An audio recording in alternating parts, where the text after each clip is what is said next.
back in DayZ. We're doing a little bit of a different video today. We're on the Xbox One version, obviously. So at the launch of the game, I did a tips and tricks, and we're going to do something like that again today. This is more geared towards new players of the game, people that have just started, because you know at the full release there probably are some newer players, and just generally basic features and stuff. So when you start the game, you're going to randomly appear as a character. They're supposed to do a custom character option in the future, but we don't have that yet. And you're going to spawn on a beach, you know, somewhere along the coast. There's maps. I suggest I Survive. You can get it as an app on your phone, or you can use it in the browser, which is what I usually do. You're going to want to get acquainted with the beach, get used to it, understand generally how it works, like, you know, in regards to the coastal cities, because that's where you're going to spend a lot of your time. You're going to die. You're going to either get killed by the now ferocious zombies, or other people are going to kill you. Or you'll die, I guess, maybe of like starvation or something, even though it's quite common to find items these days. So yeah, learn the coastline, especially the Slinchny area. That's kind of like a main hub. So from there, you're going to spawn with a couple items. You're going to have rags, you're going to have a flare, you're going to have a knife, and then you're going to have two food type items. You're going to have like a drink and then an actual food. So you're also going to spawn, as like my character is, with yellow health. So you're going to want to take a drink from your material. It kind of forces you to learn how to use certain items. And you notice your icons in the bottom right, those will go up based on what you're doing. You want to keep them in the white. You'll also notice that occasionally other icons will appear. If you've got like sort of a slash with like some goopy type material icon on the bottom, that means you're bleeding, and you'll have to take the rags in your hand, and then you'll hold RT. You'll get an option in the bottom left where it says rag, and you'll be able to heal yourself if you are bleeding and stop the bleeding, because the bleeding will eventually kill you.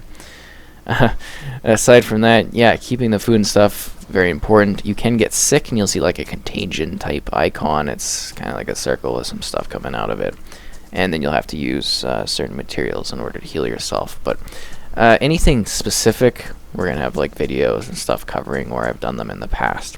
So moving past that, when you start, you're gonna spawn on, like, you know, most likely a beach or in a city area, and these boats, that's why I've been kind of moving around them, so you're like totally focused on them mentally.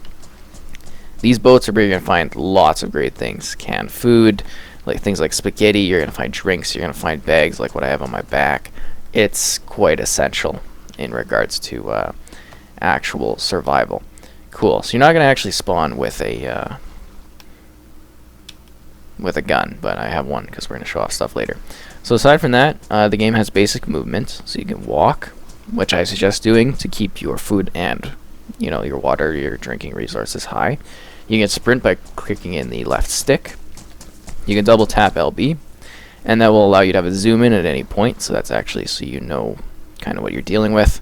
If you need to do fisticuffs, I suggest having an item in your hand. You do have your rock, so maybe keep that with your hand, like in your hand at all times. A knife if you can get one, and then obviously a gun. So if you got a melee type weapon, you hold LT in order to put your hands up, and then it's RT to hit, and RB to dodge right, LB to dodge left, and that kind of just lets you do it basic combat. You can hold Y and you do a sort of tougher hit in regards to like swinging a little bit harder, but it does have a bit of a wind up, so that will affect you. Notice in the bottom left that my stamina is getting affected when I do things, so watch your stamina bar, because you get tired out, especially if you're being chased by zombies. So we're taking a slight break to somewhere later, because I forgot to mention this element of movement. So they're standing, then you can crouch with the B button, and then you can hold B to actually sort of prone, and you can crawl around, and that helps you hide and go under objects and stuff like that. Or you can crouch and kind of move around. Again, using RB as like a bit of a tactical option in regards to turning around corners, RB, LB, depending on which side you want to go to. And this will switch your actual aim side. So I hope that helps. Didn't want to miss that mechanic option. Cool. So moving past that, you will need to open objects. So you'll need a sharp object like a knife. Then you can have the knife in your hands. The middle section of the UI is your hands.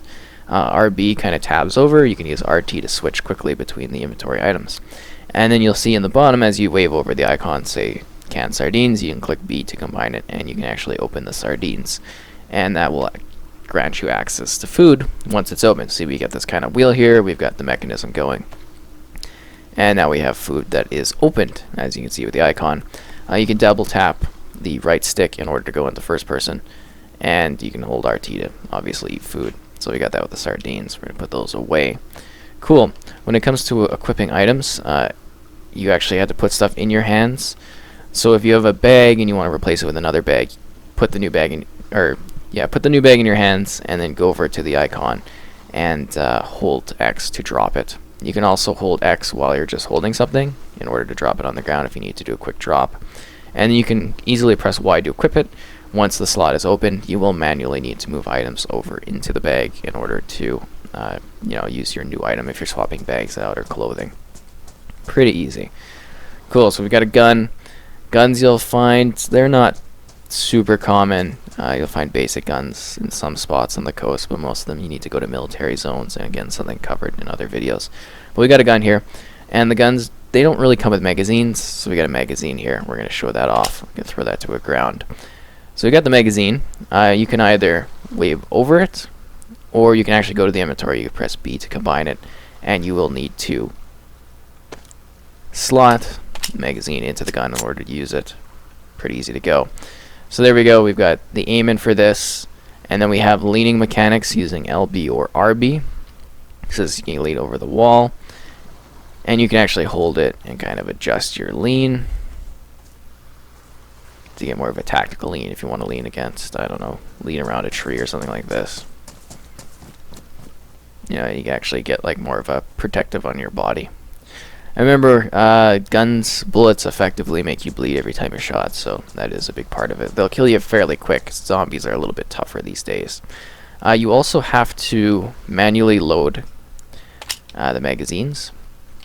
So you can take that into our hands here, and then I can actually hold RT to empty it. Hope nobody comes up while that's happening. And you'll see I have bullets in my inventory, and now I actually need to add that to my gun. Sometimes they'll come packaged, and you'll have to open the packaging and then actually load the bullets into the magazine, and then we can attach them to the gun by putting the gun in our hands and then clicking combine, and we're good to go. Great. So on the D-pad, bottom wise, you can actually hold it and chat to people in the game. You'll see the mic icon in the bottom left. There used to be like a double click for like a forever hold, but it looks like they've kind of gotten rid of that.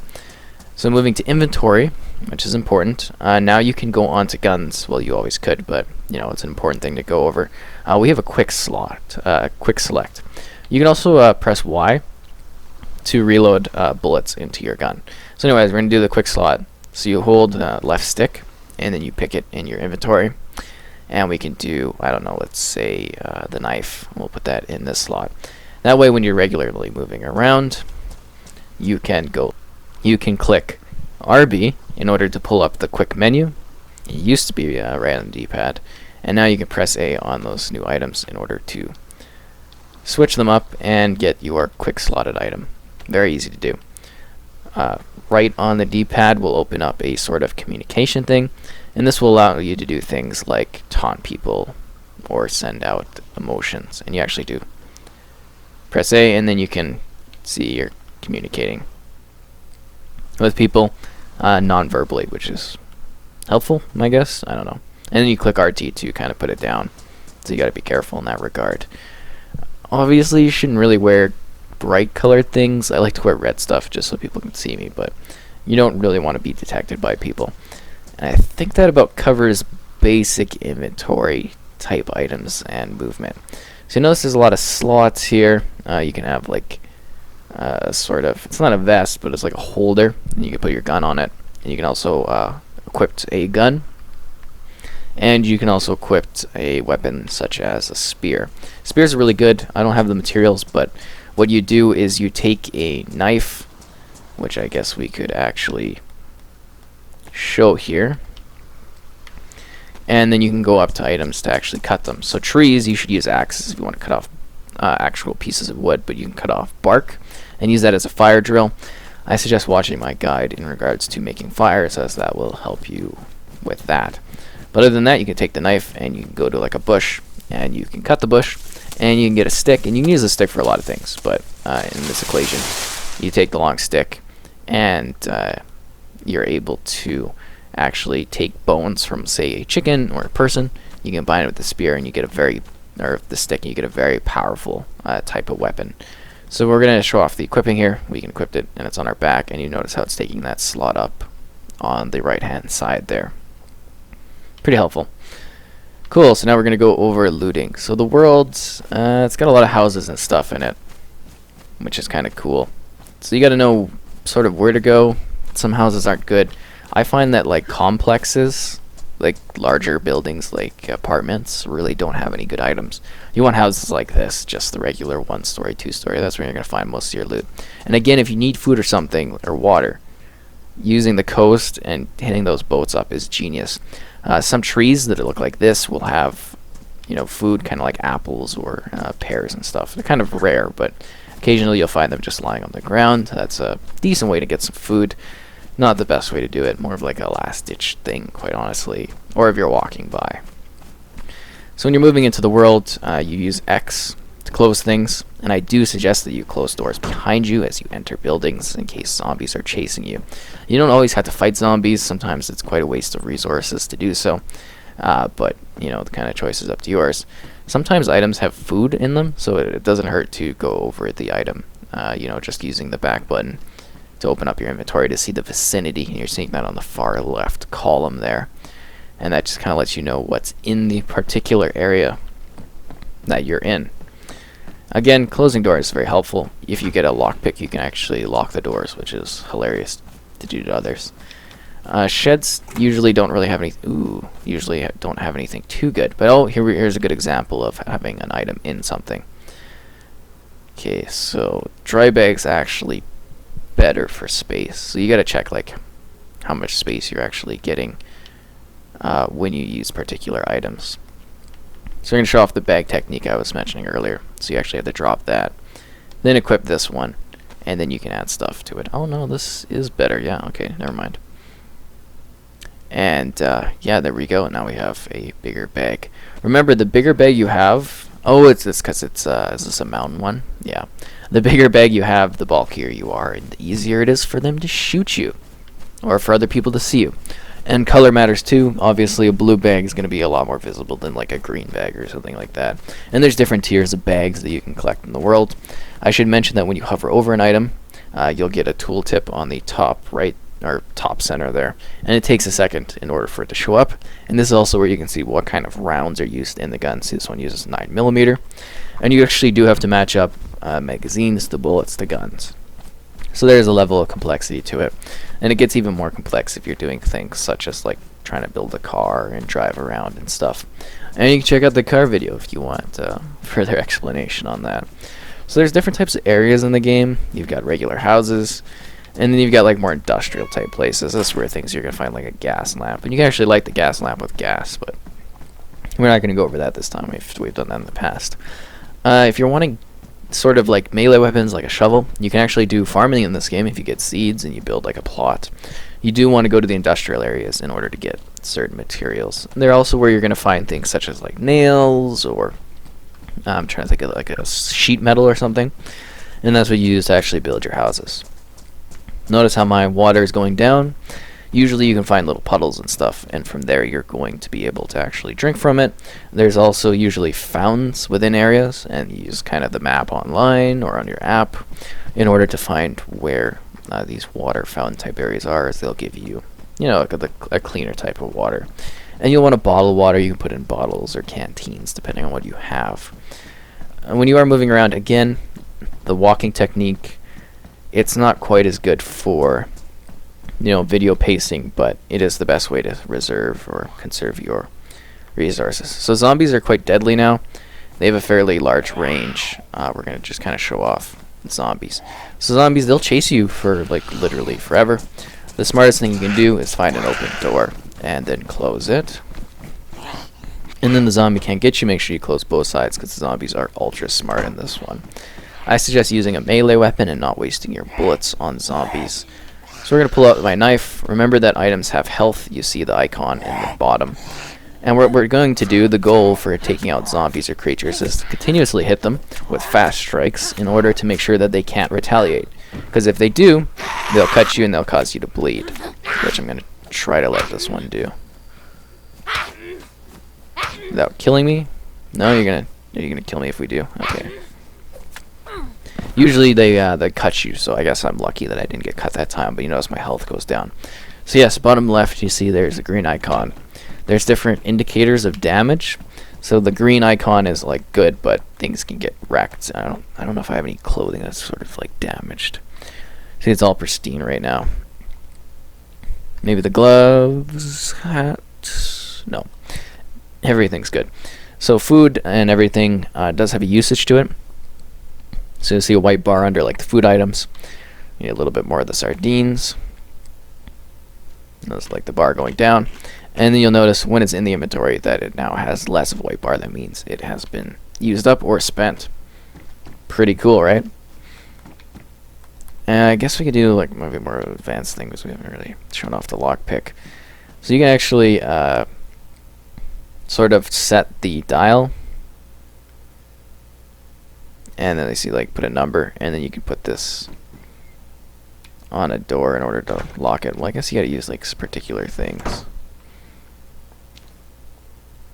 Yeah. And you just set the dial, and then you actually like attach it to a building in order to tie it off. I have no idea what I'm doing with this lock thing.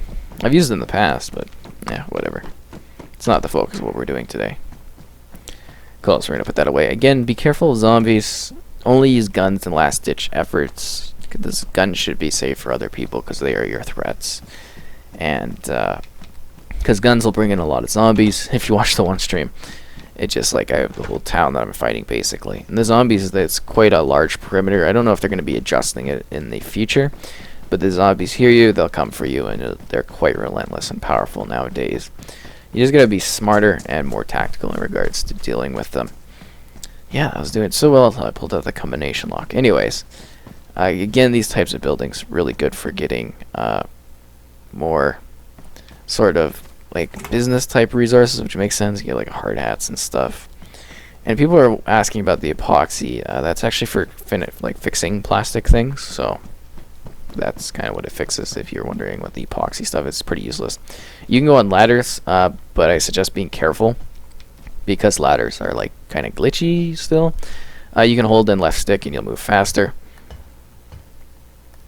Or you can actually hold in left stick and go down, and your character will slide down ladders, just so you know. So again, right stick in to kind of speed up, just like you're sprinting, in order to go up a ladder faster, or you can just hold it to go down the ladder fast. You can either talk to people, or you can kind of ignore them. I don't have much, so I don't really want to deal with this guy, but I could technically kill that guy and take his resources. It might be a good learning point, but I don't know. I'm not sure I really want to even bother with this guy. I think I'm going to let him go on his way. Hopefully he doesn't notice me as I walk by. So yeah, a lot of the game is interacting with people, whether that's friendly or hostile, or they might not even notice you. Firehouses are really good buildings for getting certain resources, but deadly zombies. There's also like sort of military type bases. These are where you're going to get your good guns, and then also police stations in towns is another good place in order to get some sort of usually quality loot. It depends on if people are hanging out there, and people usually do, and you'll have to deal with that. So it's really about being smart, tactical, and slowly learning the game. I think I covered a lot of the bases, but there's a lot of complexity to this game, and I mean lots of people play it differently. You gotta watch your stamina bar because it does decrease with the more crap that you put into your inventory. God, these zombies are ridiculous these days. Oh, you can jump over stuff, but you can't like climb, so you gotta be careful. And it is quite glitchy when you are doing so. So notice how my stamina bar went down, and then the zombies catch up to you. You gotta be careful. If you weigh yourself down too much, you don't have enough stamina, the zombies will get to you and you'll be dead. But again, you can just kind of close the door on them. Sometimes they glitch and they sort of go through stuff, so you gotta watch out for that too. Lots of little bugs in this one, but you know, they're adding stuff and patching things up. What's that? 9-volt battery. Yeah. So you actually can, if it's a nighttime, you can build a flashlight. You put the battery in the flashlight, and then you can like have a light during the night. That's also why they give you the road flare. The flare can also be used to turn or start your fires if you make a fire. So fire is like wood plus rags basically. So you get an axe and you cut a tree, you get wood, and you combine it with the rags. And then again, I have like a whole video doing that particular element of gameplay. But anyways, overall, I hope this was helpful in regards to understanding the basic mechanics of the game. And yeah, that's basically DayZ. You do lots of stuff on this. If you did like this, let me know what guides you want to see, and I'll be able to work towards helping out with that.